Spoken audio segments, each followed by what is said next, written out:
的话也不是不行，只不过效率低一些。肌酸的话就每天3到5克，每天3到5克。增肌期不需要去做有氧，或者说尽量少做有氧，但是你要去就是把增肌和减脂分阶段。怎么增胖？就只要你吃的够多，你就可以长胖。如果你健身的话，你可以更好的去增加你的体重，增加你的肌肉。不健身的话，就只能长肥肉。这个不会是什么好事，建议你尽量去增肌，你的改变也会容易一些，然后比较容易拿到结果一些。姜黄素训练完以后不要吃姜黄素，训练完以后不要吃姜黄素。你如果身上经常有各种运动损伤，你可以吃姜黄素，但是不是在训练完以后吃的。训练完以后，先给你的身体创造一个合成肌肉的良好条件，不训练的时候去解决身上的炎的问题。减的话只做力量训练可以吗？需要增加有氧。普通人你纯靠力量想减下来难度是极大的。训练完以后，如果你想要减的话，可以做游泳，但它不是一个什么好的选择。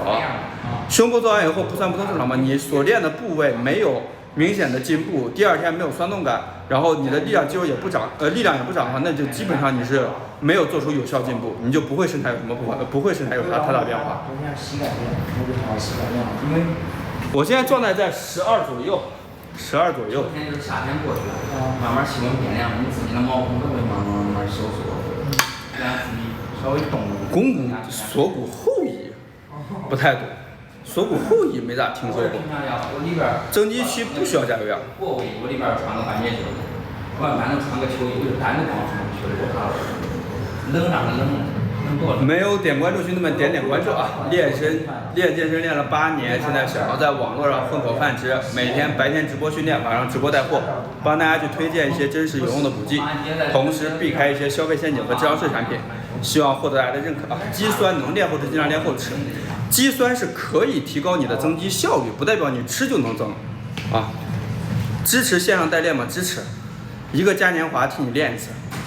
增肌粉睡醒一杯，最后一杯吗？增肌粉智商税产品，你咋喝都行啊，反正就是小饮料，让你长点肥肉的。如果你有训练的话，就训练完以后喝。马太的你不如买个纯酵母蛋白的。补剂是助力，是你想要这个补剂做一些这个帮助的助力，你就可以去做。遇到瓶颈，体重掉不下去了，该怎么改变？那我也得知道你的情况是啥样啊。对不对？你的训练、你的饮食、你的这个补剂、休息的配合情况，我不太清楚，我怎么没有办法给你去做针对性的建议啊？反正就这几个方向去调整嘛。腹肌天天练，腹肌的话1周最多练2次，顶个天了。补剂从来都不是必需品，你想要助力，那肯定是有助力的东西，但是不是说必需品，不是说你不吃补剂就练不出来了，补剂只是有一点点助力。我是外配型。鱼油能灭火，但是它不能润滑关节、骨骼异响。增肌减脂一般一个阶段的话，3到6个月，一般一个增肌或者减脂的阶段3到6个月。减脂拉高碳水降低蛋白可以吗？可以掉肌肉，可以长脂肪。肌酸什么时候喝？训练完以后随餐去喝。每天只有1个多小时健身，只做力量减能减下去吗？难度大。普通人只靠力量训练想减下去的难度很大。肌酸的话，你如果有别的补剂，有带口味的蛋白粉啊、咖啡啊、电解质啊，你跟肌酸冲一块可以。如果你单喝肌酸的话，就别把它泡开，这很难喝。你冲过最极限，你带防守当带呗，这有啥不能带的？卧推的话，先把肉量堆起来以后，你单靠一个动作，你想把肉量堆起来，你在做梦。你单靠一个动作想把身体练出来，肌肉练出来，你在做梦。你说我考高中，我考大学，我只考语文这一门行不行？其他科目我不考。你说我只做这一个类型的题，其他类型的题我不做。不喝补剂能增肌，当然可以。女生哑铃卧推30公斤，如果是单边30公斤，那确实很牛逼啊！如果单边30公斤，那确实很牛逼。咖啡可以提高你的兴奋度吗？提高你的兴奋度。如果是做有氧的话，可以提高你的有氧的这个线粒体效率。减的话，高蛋白低碳水少食多餐。训练完补剂做练后补充的话，2勺米糊，1勺肌酸，1勺蛋白粉，去做一个综合的练后补充。没有点关注兄弟们点关注啊！我先做一组。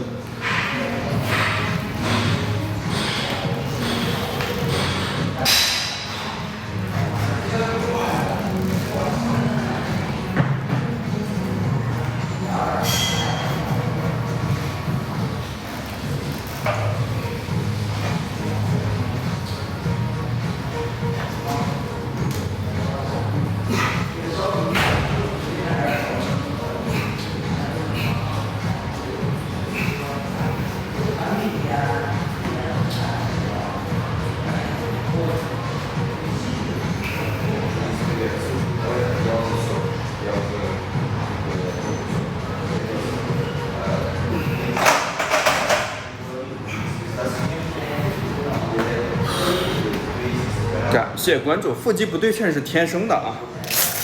这会儿是220斤，110公斤。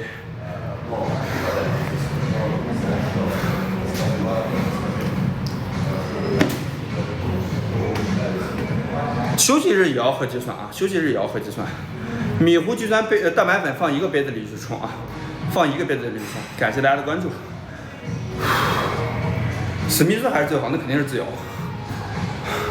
减的话，我减的时候，我是1周这个安排这个6次有氧，练健身练8年了。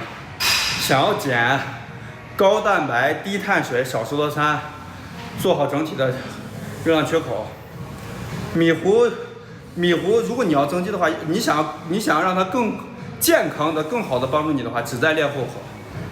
钙片的话，不是很有必要吃。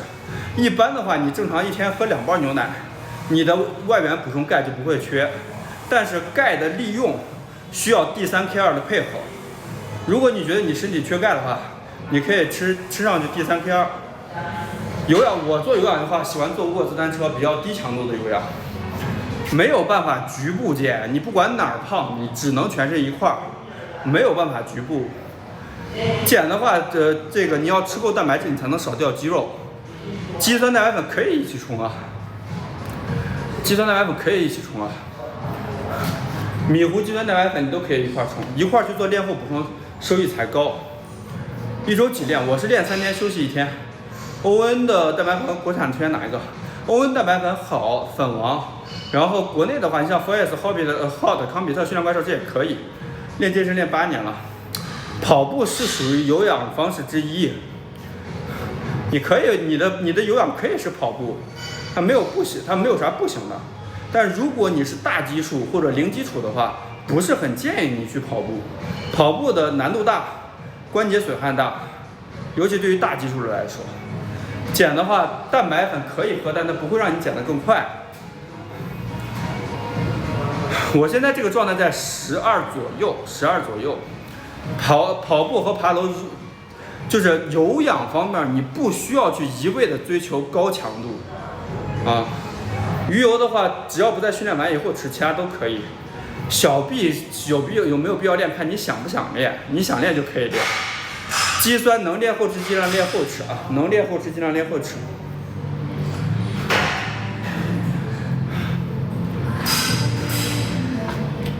没有点关注，兄弟们点关注啊！练健身练了8年，现在想要在网络上混口饭吃，咖啡、鸡蛋、甜根可以一起喝吗？可以。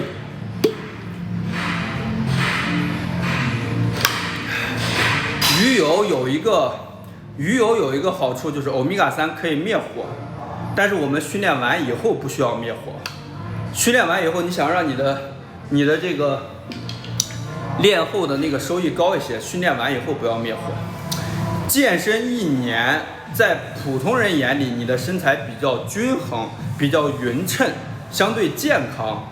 但是你说想要明显的，我操，这个身材真牛逼，这个身材真这个震撼，这一看就是肌肉男，那1年的话难度很大，除非你是天才中的天才，1年的话你能出来特别牛逼的状态。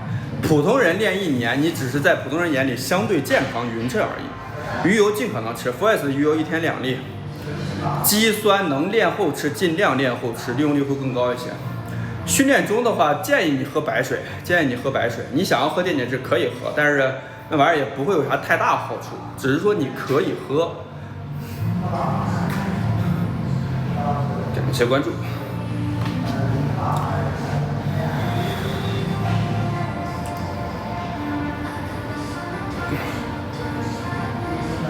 已经练了半年，增到70公斤，是不是可以开始减了？就是增肌减脂，正常一个阶段就是3到6个月。你觉得现在已经有点肥了，你可以先减。这个鱼油是不能在练后吃的啊，鱼油不能在练后吃。侧平举，任何一个动作在动作标准的情况下，你都要不断的发展它的训练重量容量，发展它的训练强度，你才能进步。你一成不变的训练量，你的身材没有办法进步。我现在这个状态在12左右，感冒你觉得影响不大的话就不耽误。卧推要不要减重？次数不变，不要。肌酸该怎么喝？每天1勺。你想要增肌你就增肌，健身就是增肌减脂这阶段分阶段交替进行，它没有说我必须得一直增肌，我必须得一直减脂，它必须得交替来啊。力量训练，不管你是要增肌还是要减，尽可能做，尽可能做。我卧推做几个？一般的话，我会做这个5到12次区间的重量，5到12次区间重量，看我今天的训练目标了。身高1.83米，今天早上体重是154，高位下拉，肩会响还练吗？你需要去让它在不响的情况下去锻炼。鱼油只要不在训练完以后吃，其他时间段都可以。鱼油只要不在训练后吃，其他时间段都可以，尽可能随餐去吃。蛋白粉它不是必需品，蛋白质是必需品。我现在的体重是154，我在比赛的时候体重基本上在145。就是其实你真正肌肉，真正保留肌肉，然后把脂减干的情况下，体重一般都不会很大。长肉了是不是吃的有问题？增肌的过程中你长肉是没啥问题的，你增肌的过程中你脂肪必然会长一些。但如果你要减的过程中这个长肉了，那就说明你没吃的不对嘛，吃多了嘛。这个我身高1.83米，身高1.83米，50公斤带护丢什么？丢啥人？不丢人。这个我暂时不做1对1的指导啊，暂时不做1对1的指导。喝补剂嘛，我都是卖补剂的，我肯定喝补剂啊。腹肌不对称是天生的啊。没有点关注兄弟们点关注啊！练健身练8年了，现在转战发展线上，每天白天直播训练，晚上直播带货。1周练8天，你肯定会肌肉疲劳啊。长胖的话就是下午3点喝2勺米糊，晚上睡觉前喝2勺米糊，每一顿饭强迫自己吃到嗓子眼儿。每天晚上睡觉前检查体重，体重不涨接着找东西去吃。腹肌最多1周吃2次，腹肌最多1周练2次可以了啊。干净增肌3到4倍碳水，今天练3头。翼状肩胛的话，练前锯肌，需要练前锯肌。翼状肩胛的话需要练前锯肌，增肌和减脂一定是分阶段去做的，一定是分阶段去做的。如果你的肌肉形态，你的胸没有连在一块儿，那是肌肉形态的问题。99年的，为什么戴了护腕以后杠铃下有受限制？说明你的动作有问题。直播的时候我会直播训练，但是你这个东西教学在作品合集里面看，直播的时候不做教学，时间太长了做不起。练完休息不好，第一个是训练完必须要吃碳水，必须要做练后餐。第二个的话就是南非。薄肌1年，薄肌的话有天生的薄肌，我跟你说绝对有天生的薄肌，绝对有不健身的薄肌。你像那种体育生，然后这个他很多不健身他可以有薄肌，薄肌是绝对有人能很轻松达到的。但是你要是普通人，尤其是已经胖过的人，想要达薄肌的话，其实还挺难的。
练三头，绳索下压，直臂下压，然后载推，都是比较不错的动作。你最重没过130算外胚嘛，就是干吃不胖那种，就是非常典型的外胚。这会儿是110，有我带的有这个50多块钱的护腕，在车里面能搜到。卧推手抖就像小孩走路走不稳一样。我没有在练胸肌，而且我真的不大，我肌肉太小了。我没有在做卧推，兄弟们，这个动作是载推，不是卧推。卧推的话，正常你落下来以后，你的大小臂是一个90度，这是正常的卧距。我做的明显小于90度，这是载推。健身在前期一定是需要去丰富你的动作库，然后挑选适合你的动作。训练完需要吃练后餐的啊，训练完需要吃练后餐的。你练完到那么晚了，那你要自己知道，白天就不要吃碳水了，好吧？晚上1点半练完，那8点之前你就不要吃碳水。我现在这个状态在12左右。推胸老是手臂带长，学习健身需要学习。健身这个事儿它不是说非常简单的，我稍微这个做一做有手就行的东西。健身需要去学习，需要去这个在训练过程中掌握正确的动作之后慢慢进步啊。减的话也要做力量训练。我的臂为屈臂重写43，屈臂重写43。腹肌用什么动作练成的？天生的。我在练我在这个初中的时候，14、15的时候没有健身，那时候就天天打篮球，我也有腹肌。我这不是大胸腔啊，我是胸的这个面积比较完整，胸的形态比较好，但不是大胸。大胸腔是指的，也不能这样说。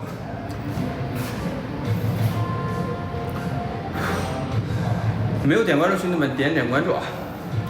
我从小就有腹肌，感觉主播的脸边尖了很多，没那么方了，那肯定的，开的美颜呢。练健身练8年了。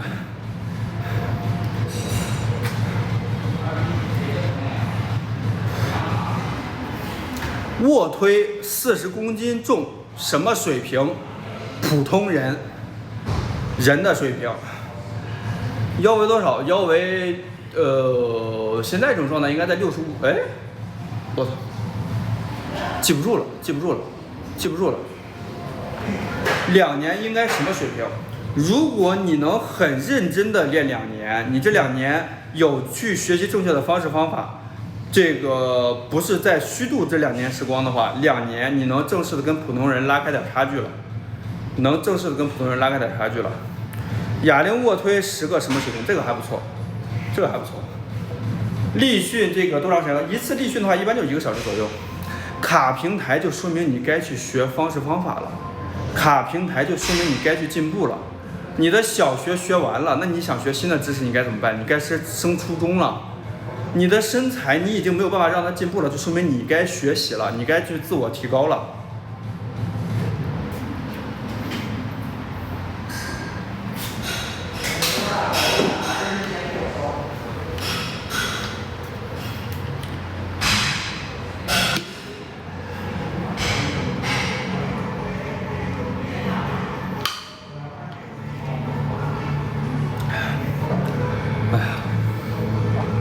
你说我现在在做抖音，我做了1年多，然后涨了4万多粉丝。你说我什么时候可以成为百万粉丝的博主？你说我这个每天都在上班，每天都在工作，我什么时候才可以财富自由？就是你想要进步，你的人生想要改变的时候，它是一个全方位的情况导致的，而不是说我做个这做个那，我什么时候能达到什么水平，做不到，兄弟们。传统硬拉这个200卧推只能85，这是为啥？说明你的力量极其不均衡。没有点关注兄弟们点关注啊！练健身练了8年，现在想要在网络上混口饭吃，每天白天直播训练，晚上直播带货，帮大家去推荐一些真实有用的补剂，同时避开一些消费陷阱和智商税产品，希望获得大家的信任和认可啊！没有点关注兄弟们点关注，腹肌咋练的？整体减不下来，你腹肌出不来。填带根有用，但是帮助不大。减的话，力量训练加有氧运动加饮食控制，你需要去做出一个整体努力，而不是说哪一个单一努力啊。我练健身练了8年，腹肌跟了我14、15年了，等会儿啊，13、14年了。哑铃25 4×12能脱离普通人了。我车里面有这个护腕啊，车里面有这个护腕。不买增肌粉，智商税产品啊！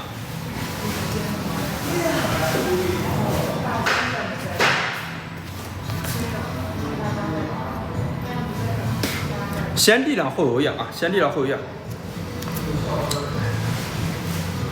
载具是练3头的，不是练胸的啊。我那儿有，直接去我车里面搜就行了。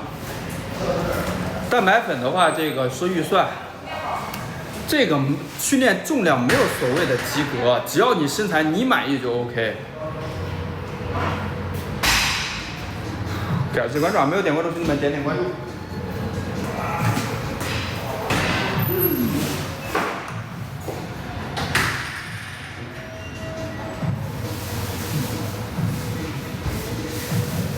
有点累，我起来，来个带住辅助。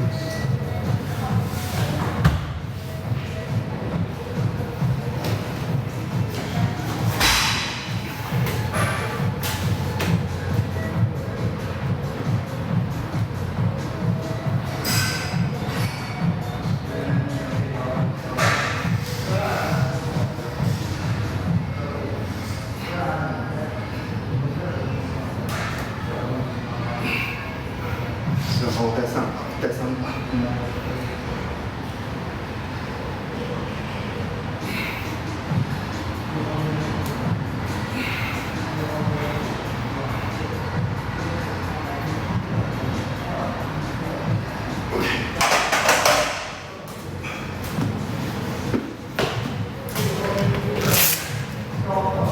哑铃20斤够用吗？啥用没有。我练3天休息1天。空腹力量训练可以，但是效率会稍微低一些。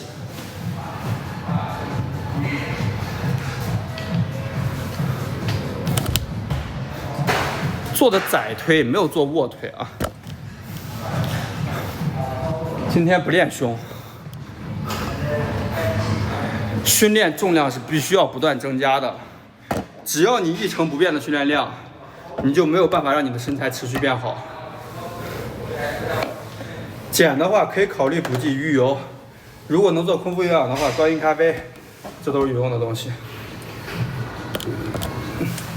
早上空腹力量加有氧的，这个你的这个普通人的肌糖原储备能力根本就做不到，根本就很难有这个好的效果。我练健身练8年了。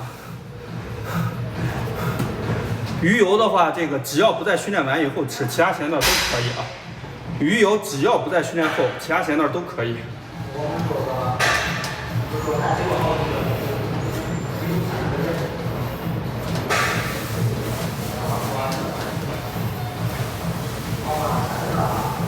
肌酸结块还可以吃，但是它如果变味了就不能吃了啊。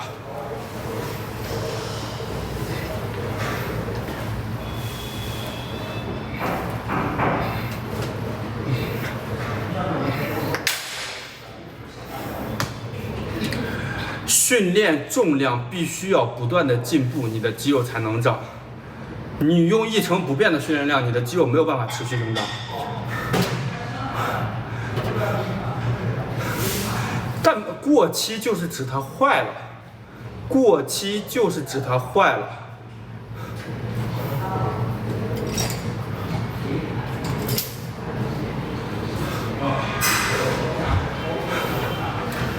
他们说腿练多了上半身不咋长是对的吗？扯淡。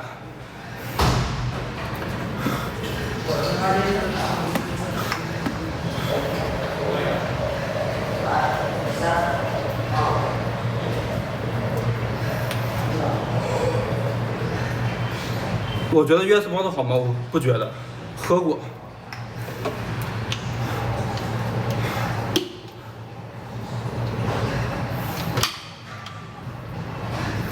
在家里面训练，难度大，风险高，效率低，上限差。如果你的目标是好的身材，真的早点进健身房。如果你说我在家里面我去练接剑，我去练徒手，我去练倒立撑、额挺，那也很牛逼，但是它跟身材不是特别有关系，但是它跟身材关系不大。手抓不住了，累嘛。练到你，如果你真的能到一个阶段以后，真的觉得你不需要更大的肌肉量了，你就可以维持。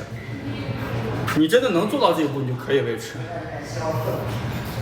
先增肌还是先减？你有肚子的话先减，你想要搞掉肚子的话你就先减，你想要肌肉先增长你就先增，这看你现阶段的目标了。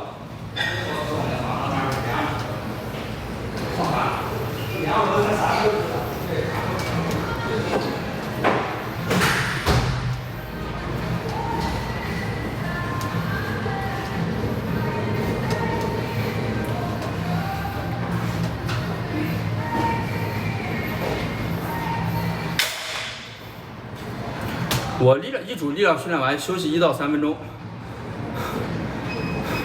3个月的话，你按每周体重1%左右去算。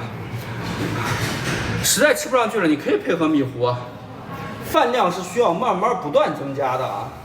你不是说猛的突然一下你饭量就增加了，你持续多吃，你的饭量会慢慢增加。身高1.83米，体重是154，今天早上。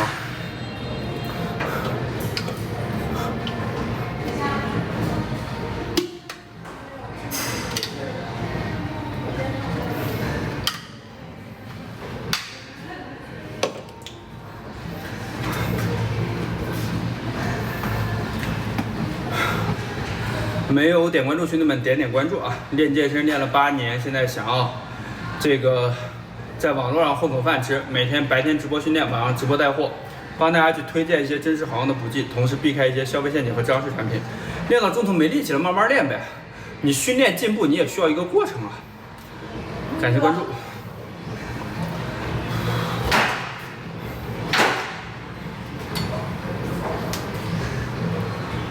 练半年有肌肉吗？练半年你不会有啥太大的肌肉，正常人来说。鱼油非常建议吃啊，很有用的东西。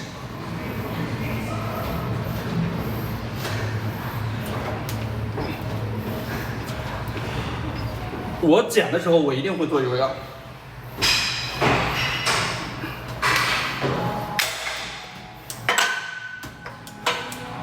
增肌这个事儿是你自己满意最重要，它没有固定的模板，我必须得减到多少增到多少。训练不会练的兄弟们点一个关注，看作品合集，作品合集里面训练规划、训练思路、动作讲解都有。前期是你学习动作的过程，有可能你的动作越标准，你的这个反而重量上不去，这很正常。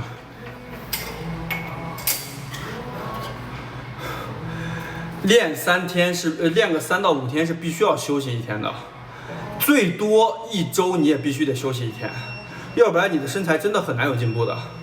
合理的休息是你必需品，不是说我想休息就休息，不累我就不休息了，是必须要休息的。我喜欢1天2练那种，一般一次就1个小时左右，但是直播的时候时间会拉长一些。怎么长力量？正确的动作，正确的训练方式，剩下的就是熟能生巧。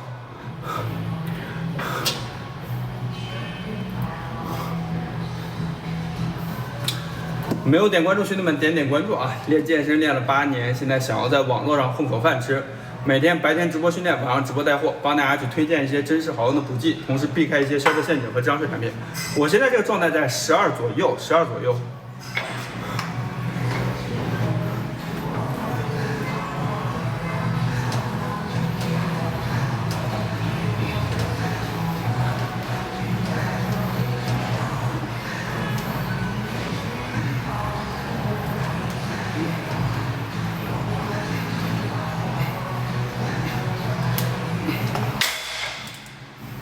谢关注。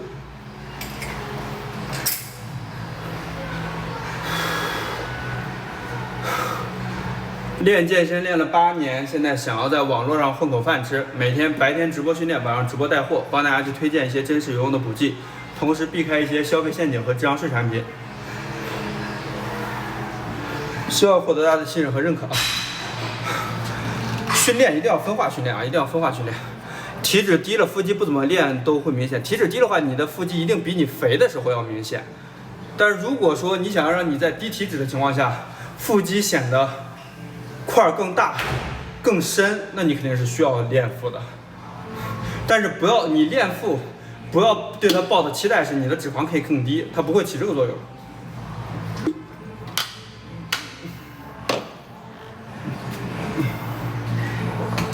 训练不会练的，点一个关注，看作品合集。男女的健身差异并不大啊，没有什么太大区别。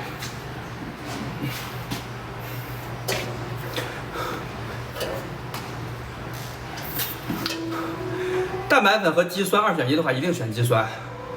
2选1一定选肌酸。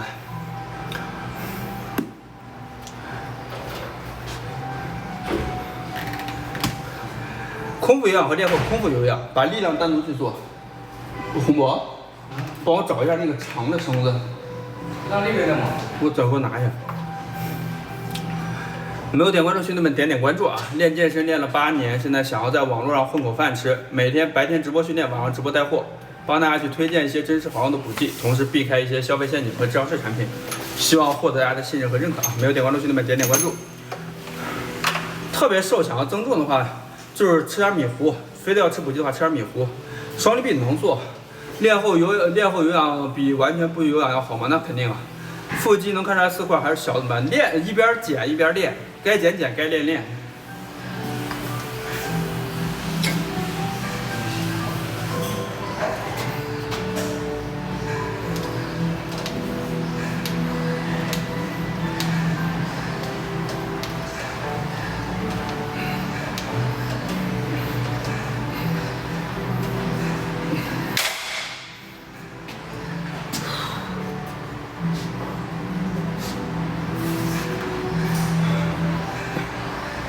腰腹可以单独拿出来练呀。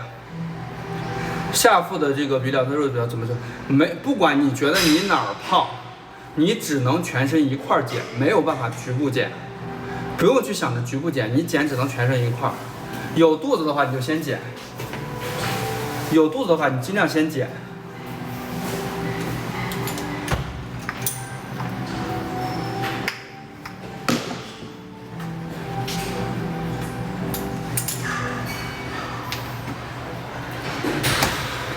感谢关注，没有点关注兄弟们点关注啊！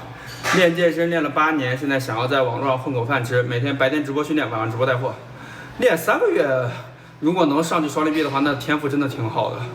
我双力臂不是健身练的，我双力臂是在那2年练的。我练那2年的时候，我记得双力臂我好快成老兵的时候，我才能做的双力臂，肯定不止3个月。我那时候新兵下连的时候，单杠上的还费劲呢。有肚子的话，你可以先搞掉肚子，搞掉肚子你也需要练啊，你也是力量加有氧，你才能高效去减。腹肌的话，我一般很少练。你如果真的要练的话，我肯定是单独拉出来一次，就是1个小时左右去练。西班牙小蓝瓶我连听都没听过，肯定不属于什么有用的健身补剂，我连听都没听过。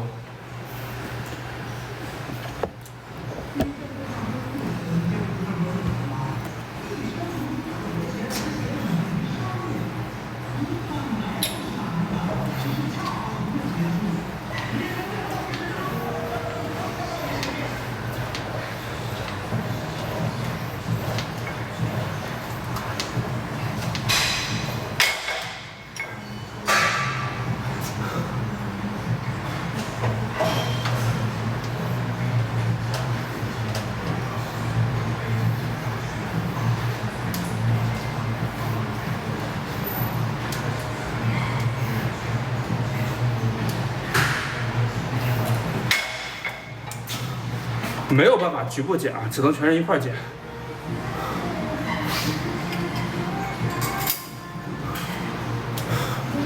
没有办法局部减，你想减只能全身一块减。很少吃零食，别人加零食了，我家常便饭都吃的很少。一个月后有氧练力量，练力量1个星期，体重反而降。你1个多月做有氧，你得掉很多肌肉，你做完力量以后，你的肌肉恢复活性很正常。我的食物就是鸡蛋肉。贝塔丙氨酸、瓜氨酸，我不认为是太有必要吃的东西。肌酸一定是喝医水肌酸，如果你非得喝一个有味的肌酸，喝甜菜根肌酸、盐酸肌酸，不考虑新美牛磺酸。薄肌是绝对有天生的，薄肌是绝对会有天生的。有天生的不锻炼不健身的人，他也能出薄肌。但是如果说你不是天生的薄肌架子，那你就尽量早点进健身房，不要想着在家里面能练出来薄肌。备赛期肯定会暴躁。我今天只练3头，我没有在练胸。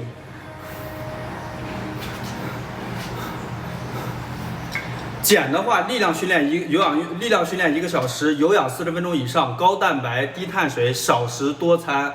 绝对不能做的事儿是节食，健身不存在1日3餐。什么样的是薄肌架子？就是他不训练，他就是薄肌。绝对有这样的人，不训练他就是薄肌，不训练他就肩宽腰细，有腹肌，有一点点小的肌肉。就是你们的努力只是人家的起点，绝对会有这样的人。如果你不是这样的天才，那你就不要去想着很简单的做到。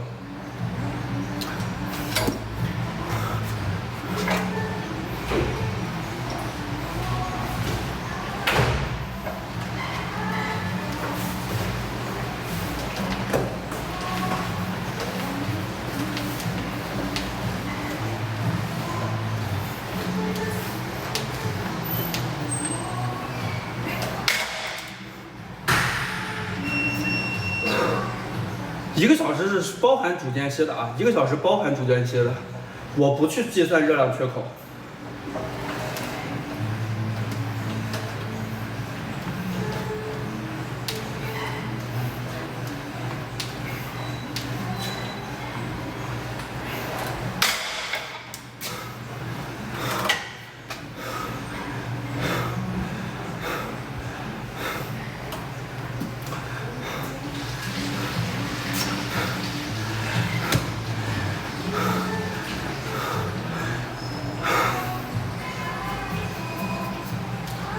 我现阶段，因为以做抖音为主，我正常该进入到增肌状态了，但是又要做抖音又不能肥，所以这个现在一直处于一个基本上停滞的状态，就是也没有办法增肌，也没办法减脂，先停着，缓一缓，休息休息，然后这个稳一稳，后面可能会进入到一个增肌期，或者说我先再减一段时间，消一下水肿，然后再增肌也有可能。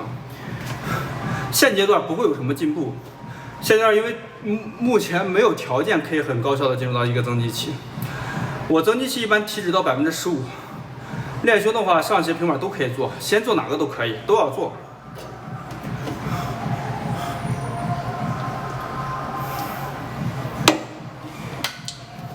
哑铃推肩感觉手腕力量不够，自己起不了这种感觉。找专业的人去带你学习正确的发力模式和动作逻辑啊。腹肌你想练大，你去增加负重训练吧。腹肌你也可以该加负重也可以加负重的呀。减的话，这个如果你要一块做的话，一定是先力量后有氧啊。如果你说我这会儿去健身房2个小时都练完了，一定是先力量后有氧。我身高1.83米，现在体重是75公斤，稍微多一点点。我消完水肿差不多就是75公斤。今天早上是77，昨天我吃了1天，今天早上是77，我消完水肿的话就75左右，现在这个状态。今天早上是77，今天晚上我应该都能到76。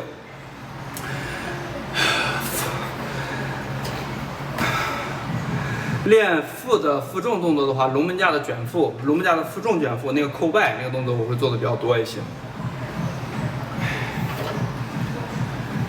就是把你的饮食恢复干净，恢复健康啊！你只要不吃的脏，不吃的咸，你恢复回来它就可以消嘛。一次训练一个部位，一次训练3到6个动作，你指望靠一个动作把部位练出来，不可能，不可能。下腹怎么练好用？你想这个。下腹的话，悬椎举腿嘛，但是你需要能先减下来，你减不下来的话，你下腹也出不来。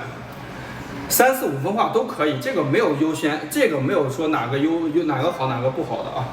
3、4、5分化这个没有哪个好哪个不好，都有各有好处的啊。自己想办法买鸡蛋买肉。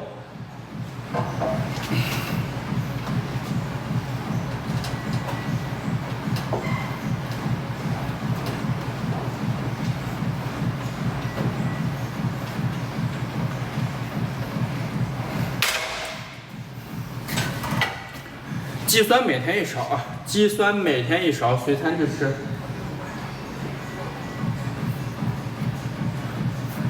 肌酸一定是选1水肌酸，肌酸一定选1水肌酸啊，练3头的。增肌的时候，你体脂率难免会涨，它不可能完全保持住，要不然的话就基本上你没有很明确的增加，有可能。你只要你的肌肉有明显的一个增长量，你的体脂是不可能保持住的。对，我是外胚。早上空腹有氧会更好一些啊，更推荐早上空腹有氧。没有点关注兄弟们点关注啊！练健身练了8年，现在想要在网络上混口饭吃，每天白天直播训练，晚上直播带货。帮大家去推荐一些真实好用的补剂，同时避开一些消费陷阱和智商税产品，希望获得大家的信任和认可啊！没有点关注兄弟们点关注。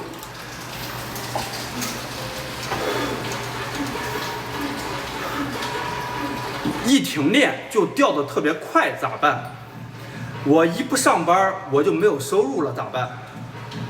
你给我个解决方案。练胸做个人卧推吗？肯定做呀。我身高1.83米。体重的话，今天早上体重是154。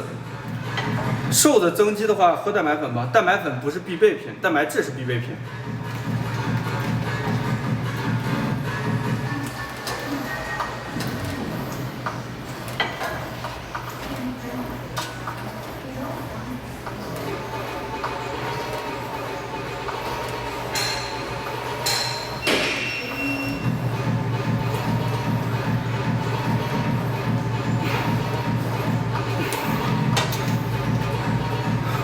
练完有氧当然可以啊。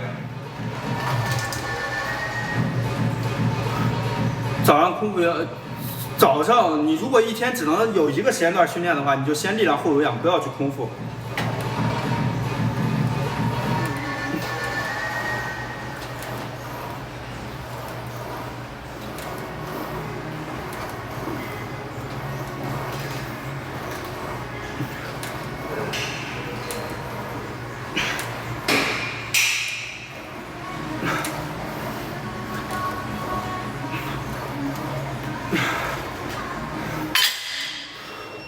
空腹有氧是比较高效的一个选择啊。昨天晚上没事，但是今天做俯卧撑的时候感觉右侧关节轻微酸痛，但是做冰氧做治疗应该怎么调整？不要每天只练俯卧撑，这本身就不是正确的方式方法。我练健身练8年了，单纯的有氧你会掉很容易掉肌肉，会很容易遇到代谢，会很容易掉肌肉、掉代谢，遇到平台期。力量有氧这个能早上空腹有氧，下午力量会更好一些。这样的话，你可以把碳水单纯的围绕力量去走，更高效的防止掉肌肉。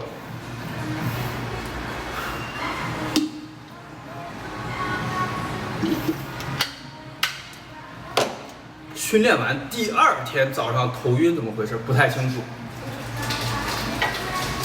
减的过程中，你能尽可能的少掉肌肉，但是你说完全不掉肌肉，确实概率很低。练后的话，馒头、鸡蛋、米饭、肉，把你的香蕉换成这个馒头、鸡蛋就可以了。三分化正常做的，除此以外就是每天60个俯卧撑，之前都没事，就今天下午做的时候有点疼。你知道什么叫做压死骆驼的最后一根稻草吗？然后呢，这个骆驼就是被这一根稻草压死的，是这个意思吗？这一根稻草就可以把骆驼压死，因为只有它添加上去了以后，这个骆驼才被压死了呀，是这个意思吗？你每天只练固定动作、固定部位，它本身就会对你的关节造成严重的损伤，直到这个损伤出现病症了，你发现了，然后你说我之前练都没事啊，只有今天练才出事呢。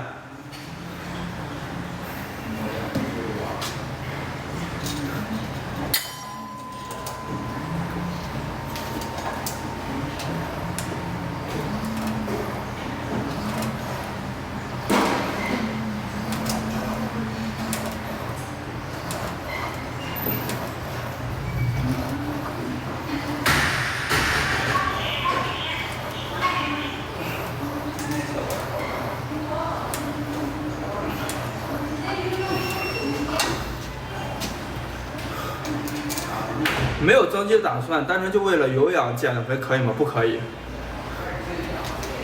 胸背一天各3个动作，肩手臂一天，练一休一，这样可以吗？反正肯定不算是什么有效。